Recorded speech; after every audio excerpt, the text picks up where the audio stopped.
Assalamualaikum warahmatullahi wabarakatuh. Perkenalkan, nama saya Jihan Rahmadina, NIM 2201041111. Di sini saya akan memenuhi tugas mandiri dari mata kuliah Etika Profesi Hukum mengenai beberapa poin, yaitu poin pertama, etika dalam penelitian hukum normatif dan penelitian hukum empiris. Penelitian hukum memiliki peran penting dalam pengembangan ilmu hukum dan peningkatan pemahaman terhadap sistem hukum suatu negara.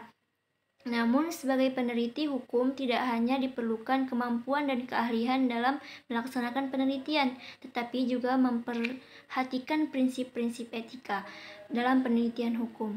Ketika kita tidak memperhatikan prinsip-prinsip etika, yaitu prinsip moral dan pedoman perilaku yang mengatur perilaku dan tindakan peneliti dalam melaksanakan penelitian, maka dapat menimbulkan konsekuensi yang merugikan baik bagi peneliti sendiri maupun subjek penelitiannya.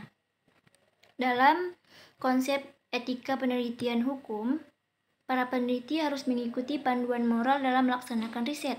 Etika penelitian meliputi beberapa norma, antara lain norma sopan santun, norma hukum, norma moral yang mencakup itikat baik dan kesadaran jujur dalam melaksanakan penelitian. Hal ini memastikan bahwa penelitian itu dilakukan dapat memberikan manfaat yang sebesar-besarnya bagi masyarakat dan tidak menimbulkan dampak negatif yang tidak diinginkan. Ada beberapa poin etika penelitian, yaitu kejujuran. Jujur dalam mengumpulkan bahan pustaka, pengumpulan data, pelaksanaan metode dan prosedur penelitian, publikasi hasil, karena jujur merupakan hal utama yang dimiliki oleh seorang peneliti. Yang kedua itu adalah ketelitian. Berlaku teliti dan menghindari kesalahan karena ketidakpedulian. Ketelitian di sini kita perlu mengamati terlebih dahulu jurnal atau karya-karya milik orang lain yang bisa kita kutip sebagai sumber referensi milik penelitian kita. Kemudian adalah publikasi yang terpercaya. Hindari mempublikasi penelitian yang sama berulang-ulang dari media jurnal atau skripsi atau karya milik orang lain. Kemudian tanggung jawab. Upaya penelitian kita berguna demi kemaslahatan masyarakat, meningkatkan taraf hidup, memudahkan kehidupan dan meringankan beban hidup masyarakat. Bertanggung jawab melakukan pendampingan bagi masyarakat yang tidak mengaplikasikan hasil penelitian kita. Terus poin yang kedua mengenai pencegahan plagiasi dalam penelitian hukum normatif dan empiris. Dasar hukum pencegahan plagiasi diatur dalam Undang-Undang Nomor 26 Tahun 2014 tentang Hak Cipta, di mana pencegahan plagiarisme ini merupakan suatu kebijakan untuk agar tidak terjadinya penciplakan karya milik orang lain. Kebijakan tentang pencegahan plagiarisme di perguruan tinggi ditetapkan berdasarkan pada Peraturan Menteri Pendidikan Nasional Republik Indonesia Nomor 17 Tahun 2010 tentang pencegahan dan penanggulangan plagiarisme. Itu ada dua poin, yaitu mendeteksi dini plagiarisme. Pendeteksian dari plagiarisme yang dilihat dari penggunaan karya ilmiah mahasiswa yang mirip dengan karya mahasiswa pada tahun sebelumnya. Penggunaan kata-kata atau konsep yang sepertinya belum dipahami dengan baik oleh mahasiswa yang dapat dilihat pada sumber-sumber yang dipergunakan pada bagian pendahuluan. Menulis karya tulis dengan mempergunakan gaya penulisan yang sangat berbeda dengan yang mempergunakan bagian tulisan yang umum dipergunakan oleh mahasiswa lain, dan mempergunakan berbagai gaya tulisan yang kontradiksi pada sebuah karya ilmiah tulisan. Kemudian yang kedua, menghindari plagiarisme.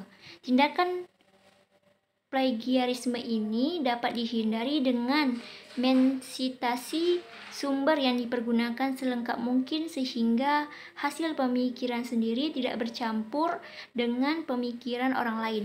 Tidak pernah meninggalkan kesan curiga pada pembaca pada saat membicarakan atau menggunakan sumber tulisan, dan selalu berusaha sejelas mungkin sebagaimana setiap sumber berhubungan dengan argumentasi penulis.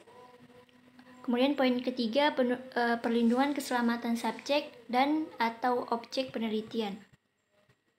Perlindungan hukum bagi subjek penelitian adalah suatu isu yang sangat penting dan kompleks.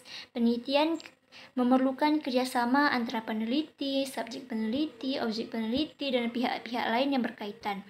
Dalam proses penelitian, peneliti harus memenuhi standar etika dan hukum yang berlaku untuk memastikan keamanan dan kesejahteraan subjek penelitian. Penelitian yang tidak taat akan hukum dapat berupa penelitian yang tidak mematuhi peraturan perundang-undangan, tidak memastikan perlindungan hukum bagi subjek penelitian, dan tidak mematuhi kewajiban hukum lainnya. Ketertiban subjek penelitian dalam penelitian memerlukan perlindungan hukum yang kuat. Perlindungan hukum ini meliputi perlindungan hak asasi manusia, perlindungan data pribadi, perlindungan dari resiko penelitian, dan perlindungan dari kejahatan. Contohnya itu seperti perlindungan hukum yang diatur dalam penelitian kesehatan, yaitu Undang-Undang Nomor 36 Tahun 2009 tentang Kesehatan dan Undang-Undang Nomor 23 Tahun 1992 tentang Kesehatan meminta peneliti untuk memeriksa pasien. Poin selanjutnya adalah poin terakhir adalah jaminan kerahasiaan. Bagian jaminan kerahasiaan memastikan bahwa informasi apapun yang diperoleh terkait dengan penelitian yang dapat mengidentifikasi subjek akan tetap rahasia dan akan tetap diungkap hanya dengan subjek. Contohnya itu seperti jika penelitian dianggap sensitif, misalnya status HIV subjek atau informasi pribadi yang sensitif, pernyataan kerahasiaan harus diubah dengan menambah deskripsi tentang status HIV subjeknya. Baik, jika terdapat kekurangan mohon dimaafkan. Billahi taufiq wal hidayah. Assalamualaikum warahmatullahi wabarakatuh.